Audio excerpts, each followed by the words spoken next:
and welcome to Buzz TV. I'm your host, Adrienne Houghton, and we have got an exciting show for you today. There's everything from restaurants and charities and galleries and something for everyone, really family favorites. So watch this space and find out more on Buzz TV.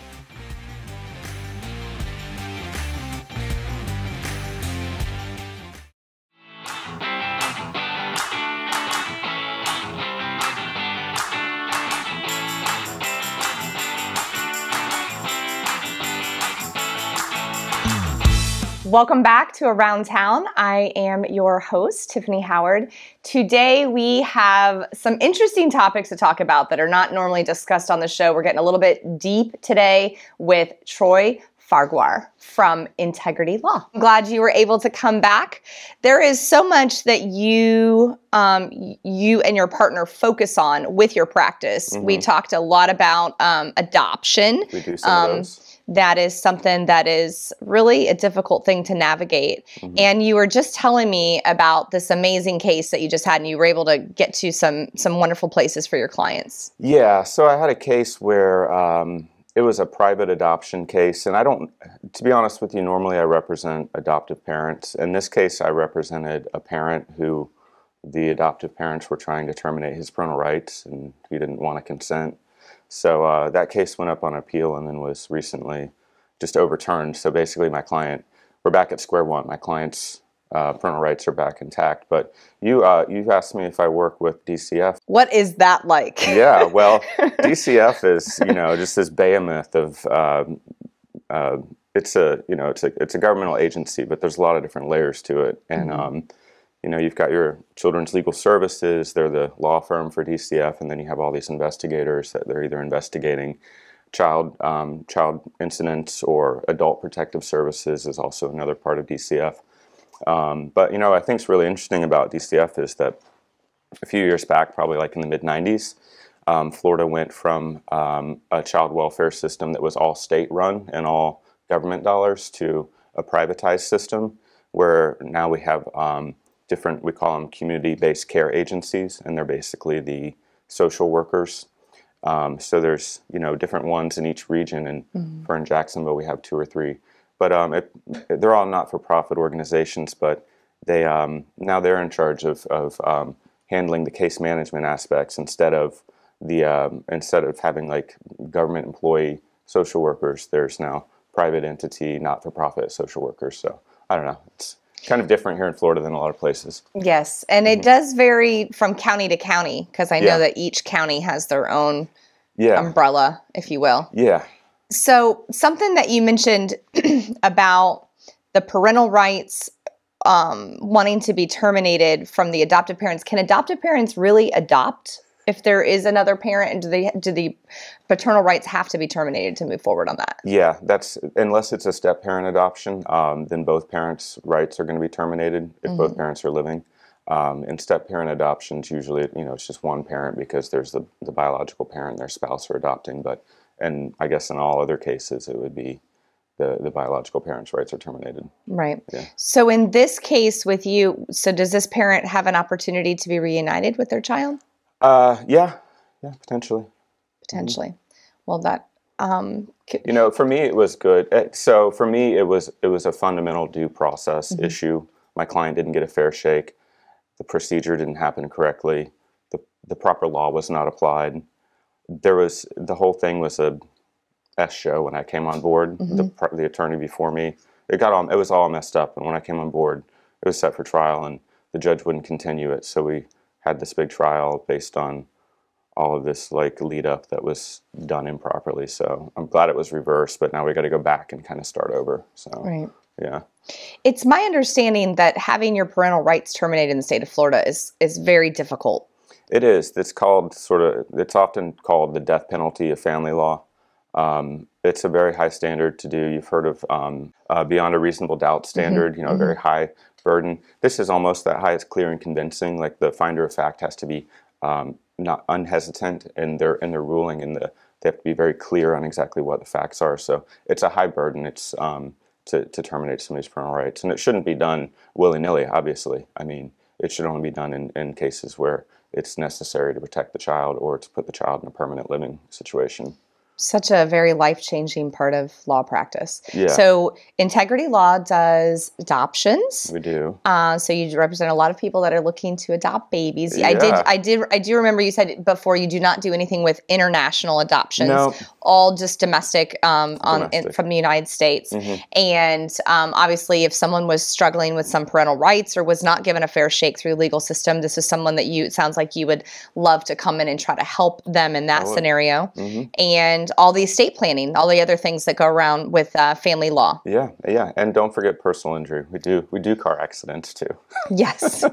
Well, we have to have that in Florida. Yeah, exactly. With all the texting and driving, I have to see market shares going up. Right. Oh my goodness. And yeah, all the Uber drivers and the Lyft drivers have like headphones on. Yeah. I don't understand that. I've had a lot of run-ins with cars in the last year. There's a lot of distracted drivers on the road. Oh, you weren't running into the car. You were running into they were running into me. Okay, good. Well, so, very excited to see all the things that Integrity Law is going to do to make a difference in the North Florida region. Yeah. Thank you for being here today. If people want to reach you, what is the best way to reach out to your firm? So go to our website. It's www.integritylawjax, that's JAX.com. Or you can call us. It's 904-224-2100.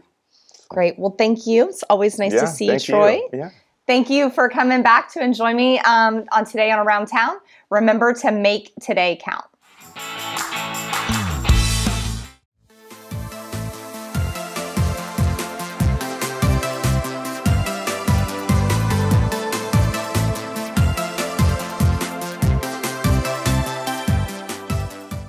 Hey everybody, I'm Jesse Stakes with Buzzworthy Business, and today we have Aaron Irving from Integrity Law. Aaron, thanks for joining us again. Absolutely, Jesse. Good to see you. One day closer to Friday. That's right.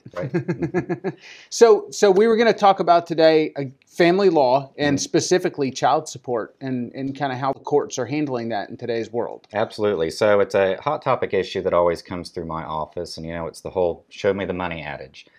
And when it comes to family law, not only are we coming up with an appropriate time-sharing schedule, but trickling down from that is child support, and it's going to be one party, more often than not, paying another party some money for benefit of the child. Child support, though, is kind of a misnomer. It's not just based off of people's incomes. There's a lot more to it than what somebody makes. And so at our office, we're fortunate to have a computer program. It's the same one the courthouse uses. It's all based on a formula, and we have to take certain things into consideration throughout a case. People's incomes, of course. There's certain deductions you get for certain things, such as childcare, health insurance for yourself, health insurance for a child. All of that goes into a formula, as well as the overnights, and we pop out a magic number that should be paid for the benefit of the child. So are there exceptions to this formula, or is this something pretty much when your client walks in your office and you guys have this conversation, they are very aware of what they're going to expect from the judge when they go into court? So kind of it depends. There are exceptions to every rule, and the Florida statutes provide for certain ways that you can do an upward modification of child support, make the number greater, for lack of words, or even do a downward modification and make it less. Clients always want to know when they walk in my door, how much am I going to pay in child support, or how much am I going to receive in child support? And frankly, I have no idea. I have to get into the weeds of your case. I have to find out all the information necessary to come up with some sort of number, if you will. And I can't just guesstimate off the top of my head what that will be. So usually it's months down the road until I can determine possibly what a client's child support liability might be, or a client's potential receipt of child support might be. Something else that clients don't understand: child support doesn't belong to the parent. The parent's just a trustee. That's the kid's money. It's to pay for the kid's needs. So we always have to remind the client that you're not just getting a paycheck or writing a paycheck. That is for your client's overall, your child's overall needs at the end of the day. So one of the things that I get from talking to business owners or talking to people whose lives change is, when they first get an order of child support, it'll be a certain amount of money that they're responsible to pay, but then their life changes, whether it's positive or negative. How difficult is it for somebody to go back into the court system and get that order of child support changed? Good question. So a lot of times, for example, we have the Department of Revenue here in the state of Florida that will put a party on child support And that's all they're going to do is put them on child support. They do not contemplate or even get involved in an overnight structure. So one, we'll have clients come into our office that have already been on child support for so many years. We will then have to either file a new case or reopen an existing case and restructure all of those numbers because, again, there's all these variables that affect child support. Right. One of which is the overnight structure where a child is going to sleep, and that's only something that private attorneys like myself can do. So to reopen a case is really not that difficult. I think the most difficult part for a client to understand is that, one, I have to have grounds to reopen your case. It's not just because you want to. Sure. And two, it really is like doing the process all over again, just like the client might have done years and years and years ago. But to answer your question, almost every case, whether it be child support related, a time-sharing arrangement, alimony, things can change in the future which would warrant reopening your case and restructuring everything. Is there a minimum in the state of Florida that somebody, regardless of income or regardless of circumstances, is there a bare minimum that somebody would have to pay? So with child support, I have a lot of times I have clients come into my office and will say, you know, the other party and I have agreed that we don't want to pay any child support. And so I can't waive child support just because the parents want to. Sure. Simply because, like I said before, that money belongs to the client, or belongs to the client's child, rather. Now, child support could be so de minimis that we can waive that particular amount. So if it comes out to be 20 bucks, sometimes it's just not worth the party writing the check for $20 or Right. going through all the hassle. So even though that there is a number that pops out, we can waive that particular number. But there is no minimum per se. The numbers can be anywhere from $1 to, you know, $2,000. It just all depends on those particular situations that go into that computer program that we run guidelines on. So if there was one thing that you think that people don't know about child support or about when they're entering into that process of having to deal with it, what's one thing that people should know that you think that they don't know now? I, not only with child support, but with family law in general, I probably tell this to clients on the daily. This is family law. Nobody wins. Yes. Quit thinking that somebody is going to win or get one over on the other party. By its very nature, family law is a loss, right? A family's been broken up, even though if they've been broken up for years, a family's broken up, one party's having to pay money possibly to the other. That's not a win no matter how you look at it. Right. So it's just getting the clients into that sort of mindset that, you know, here's what may happen, here's probably what will happen, telling them that in advance so that they can plan accordingly in the months and years to come. Aaron, thank you so much for joining us this morning. Always. I'm happy to be here anytime you need me. If you guys would like to learn more about Aaron Irving and Integrity Law or us here at Buzz TV, you can join us at iwannabuzz.com. I'm your host, Jesse Stakes, and we'll catch you guys next time. Sorry to interrupt your show. I'm Steve Strum from Buzz TV. Today we have Troy Farquhar from Integrity Law.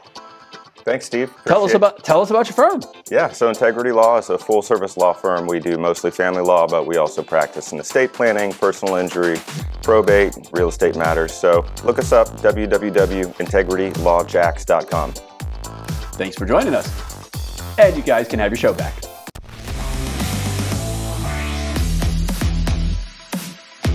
Greetings and welcome to the Jacksonville Buzz. I'm your host, Adrienne Houghton. Now, we've got a very exciting segment for you today. We have Ryan Crary from Ryan Crary Music sitting here on the Buzz Lounge sofa with me. And over in Studio 2, Susie St. Dennis is going to be talking to Angelica Hanley from A Couple Puns. What's that, we ask ourselves? So we'll find out that in a minute. But first, Ryan, welcome. Thank you for having me, Adrienne. Thank you. Now, music. How did you first get into music? I first got into it through my family. My dad played guitar. My older brother had a lot of bands. He's 12 years older than me, so I was a young buck looking up to him. And then started playing in college with a group of friends, and we decided to take it further and see if we could make money doing it, and we did. Oh, well, that's fantastic. Yeah. Because not many people have that ability. No. So how would you describe the music that you typically create? So the music I typically create is kind of free form. I try to do a lot of various styles, from, you know, the beach style reggae to pop to hip hop to kind of just lounging out and trance music, just anything that kind of free flows from the song that I'm creating.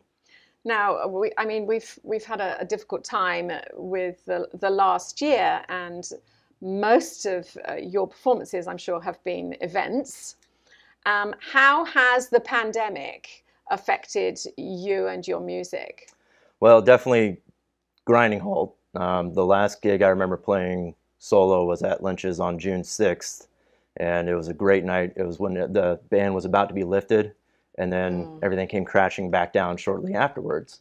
But I'm fortunate enough to have a day job where I could rely on that a little more, and then spend time with my daughter, which was wonderful, and then also use my spare time to create new songs and new ideas.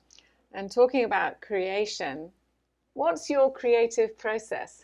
So it can start from any various spot, from a drum loop in my program, or just a guitar riff that's in my head, or a bass line. Very rarely does it ever start with vocals. Oh. Yeah. So that's a secondary thing, or are vocals the hardest for you? Vocals have always been the hardest for me. I think that stems from just me being hard on myself with singing. It's been one of my weaker points that I've always worked on, but typically when I write songs, it's the music first. Right. Yeah. And so lyrics, I mean, when you say vocals, are you talking lyrics or just actually physically vocalizing? Both. Yeah. Okay. Yeah. Oh, that's a tough one. It is. But then, you have good support groups and good friends out there that you trust for honest feedback, and they give it to you. If you could collaborate with anyone, who would it be? On a larger scale, it'd be probably my favorite band, 311, who I'm in constant contact with on Twitter. They've been my favorite band since 2006. So. Oh, wow. Yeah, and probably before that, honestly. So that probably answers my next question, which is, if you could open for anyone, who would it be? Oh yeah, 311. It would be 311. Yeah. Okay, so hold at that seat. Don't go anywhere. We're going to flip over to Studio 2, and we're going to speak to Susie St. Dennis, who's with Angelica Hanley from A Couple Puns. Thank you, Adrienne, and I'm so excited to be talking to my guest today. If you're ever in need of a humorous, witty card for a loved one, a family member, a friend, then A Couple Puns is going to be great for you. And I have the founder, Angelica, here with me today. So how are you doing today? Doing good. I'm glad I to call hear myself an entrepreneur. See, so punny. Perfect. Out the gate, just showing us your talents. So why don't you tell us a little bit about A Couple Puns, how you got it started, why you got it started. So A Couple Puns is a punny greeting card business. We specialize in everything sassy, witty, punny. If you are celebrating a birthday, a wedding, a new baby, or your friend who's obsessed with plants just needs a pick-me-up, we have a pun for that. It got started from my long-distance relationship with my husband. He was stationed in Tokyo and I was in Maryland, and we both used puns to connect. So after I bridged the distance gap and moved to Texas, I wasn't really feeling inspired by the work that I was doing. So I sought a creative outlet, and I started doodling all of the puns that were in my head, started putting them onto greeting cards. I opened up an online shop, started doing different markets all over the state, and then it kind of grew from there. So yeah. So cute. Oh, I love that. I love that origin story. And I know, you are naval spouse. Your husband serves in the United States Navy, which I know must be incredibly difficult, like you said, with the long distance. So what you must have had moved a lot. You mentioned being in Texas. How has your business been a benefit for that kind of a lifestyle? It is one less thing that I have to reinvent every time we move. I have to redo things logistically every time we move. I like to keep all my vendors local. It helps me control the quality, do short runs, do custom work, and I just really like working with local vendors. Finding new local markets, that is something that has allowed me to meet new friends. I'm not sifting through situational relationships anymore. I'm really able to just find people that I connect and get along with really well right off the bat. Absolutely, I'd imagine. And you mentioned how you like working with local vendors. So here in Jacksonville, where can people find your cards?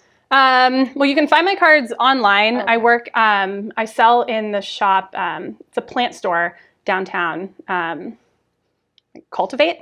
Yeah, sorry. Yes, no, I know what you're talking about. Yep. Cultivate sells my cards locally, and then I do different pop-up markets like the 904 pop-up, Riverside Market, and then a bunch of little local shops here. Absolutely. And I think, Riverside Market, great example of how you integrate with your local community. Yeah. Why do you feel like that's so important? I mean, nothing can beat getting in front of somebody. I mean, you can hide behind your computer all day and sell my puns, but I love seeing people's reactions. I love hearing the stories. I love hearing why a specific design is perfect for their special someone. That really inspires me and keeps me going. Absolutely. Well, speaking of your puns, I think we want to hear some examples. What's one of your favorite puns that you have on your cards? Well, I'm the crazy plant person that I talk about. So one of my favorite cards is I'm so excited I almost wet my plants. I like that one.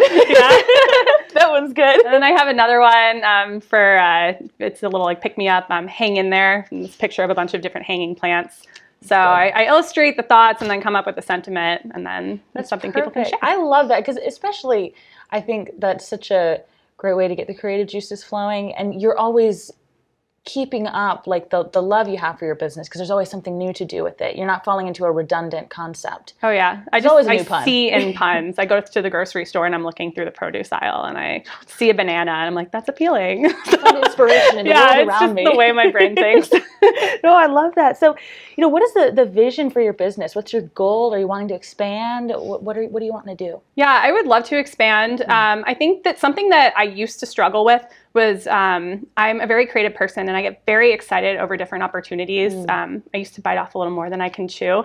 But I've found that sticking with greeting cards and paper goods, we also sell some stickers, some like gift tags and stuff. It's really helped me build the brand and build the recognition. So I'd like to be able to have different products for my actual customer instead of just cards that are usually a 1 to 2 person intimate exchange. Something like mugs or apparel that helps them, I don't know, be punny and share laughter themselves. Absolutely. And especially, you mentioned how you hand illustrate everything. You work both watercolor, digital art, and that adds a special touch that's perfect for these kinds of accessories, for clothing, making these cool pieces. So I can absolutely see that happening for you. My last question, if you could do one thing right now with your business, if there was one goal you had the chance to accomplish it, what would that goal be to accomplish right now? If I had some more, all the growth that we've done is organic. I've just been putting myself out there nonstop for the past 3 years, and it's served me well. But if I had some more resources, I think I would put more money into marketing and like paid marketing, so I could reach more people and make more people laugh and really build the brand. Well, it's clear to me that you have a great passion for your business, and that's the key to creating something successful. The person behind it has to love what they're doing. And I can see that just here talking with you. So I hope that everybody watching at home will, turn to you to get their next birthday card, their next graduation card, because I can tell that you'd be the best person to go to. So thank you so much for coming on today. I appreciate it. Thank you for having me. Absolutely. So we're going to go back to Adrienne and we're going to talk some more with her guest. Thank you for making us laugh, Angelica. I mean, it's great. I'm sure you're one of those crazy people that walks around with a notebook, and as soon as you think about something, you write it down. So, I do. If I see you around town, I know what you're doing. Thank you. So, Ryan, talking about writing things down, your creative process, you produce the music, then you perform. Where's your favorite venue to perform? Right now, it's Lynch's Irish Pub. I've been performing there over a decade, on and off, and it's kind of like seeing family. I've known those guys for so long, and the crowd is always so energetic and just engaged. Right. It's a wonderful experience. And do you have any upcoming shows? We do. Currently, I play with a trio of mine. I'm playing bass and singing in it with 2 of my oldest friends that play music around town. We're playing at Coop 303 in Neptune Beach this Friday and Saturday night from 9 to close. And then we're at Lynch's on April 30th for the late night rounds. Ooh, yeah. Down at the beaches, and That's it's all back up and running. Do you do covers? Yes, we mostly do, in these projects, we do kind of top 40 covers from multiple genres, from the Rolling Stones up to Stone Temple Pilots and beyond. So what's your favorite cover to perform? Right now, I'm really loving playing this Lenny Kravitz song that my guitarist brought to us on the bass. I like playing that one. It's I Belong to You, and it's just got this really groovy, funky bass line to it. So I'm really enjoying that. When it's me by myself, my favorite one is probably Thomas Rhett, Make Me Wanna. That's a good one. Now, I'm going to ask you, say, Thomas Rhett, is he one of the musicians you admire, or...? Actually, he really is. The more I've gotten to learn about him since I covered his first song on YouTube that got like 40-something thousand views in the first month, I kind of learned more about him and where he's from, and a lot of respect for him and his ability to not only write and sing, but to perform it that well consistently. Right. Yeah. And which other musicians would you say have inspired you, or inspired you, I think is the way to put it. Well, I'll preface this with saying I used to go driving around in the car with my old man. He would blast Motown, Jimmy Buffett, classic rock. He would kind of give me the gamut. Oh, I mean, once you've got that behind you, I mean, it's actually ageless. I have to say that, you know, I find myself singing all the words to songs that I knew when I was a kid. Some of those Beach Boys and things like that, especially when it's great weather and tops down on the car, or you're just walking around. It's fantastic. So the future for you, full-time music? Going to keep it part-time for now, with the family and the balancing act of that. That's very challenging. I don't know how some of my peers in the music world do it. Right. God bless them, but it's a challenge. So I'm going to keep up doing the part-time and kind of focusing on keeping it as fun, happy, and the passion. You know, when you get into it full-time and you're doing it to the point where you're kind of running yourself ragged, it turns into a bit more than, well, this isn't fun. So if anyone would like to book you, how do they get hold of you? So I found the best way is email, ryancrarybooking@gmail.com. I used to have my cell phone on there and got a lot of random phone calls from people. Oh dear. Not regarding music. So I took that off. Yeah. But yeah, that is the best way. Or you can visit my website, ryancrary.com. Check out a couple covers, a couple videos I have up there, some original music, and contact me through that as well. Okay. So next show is at Lynch's? At the end of the month. Next immediate show is this Friday and Saturday at this place called Coop 303 in Neptune Beach. Perfect. Yeah. Okay. Thanks for coming in, Ryan. Thanks for having me. And if you'd like to know any more information about Angelica Hanley and A Couple Puns or Ryan Crary, you can not only go to their own websites, but also iwannabuzz.com. Wow, that was fantastic. What a great show, and what interesting businesses. Don't forget, if you need any more information, you can go to iwannabuzz.com. Bye for now.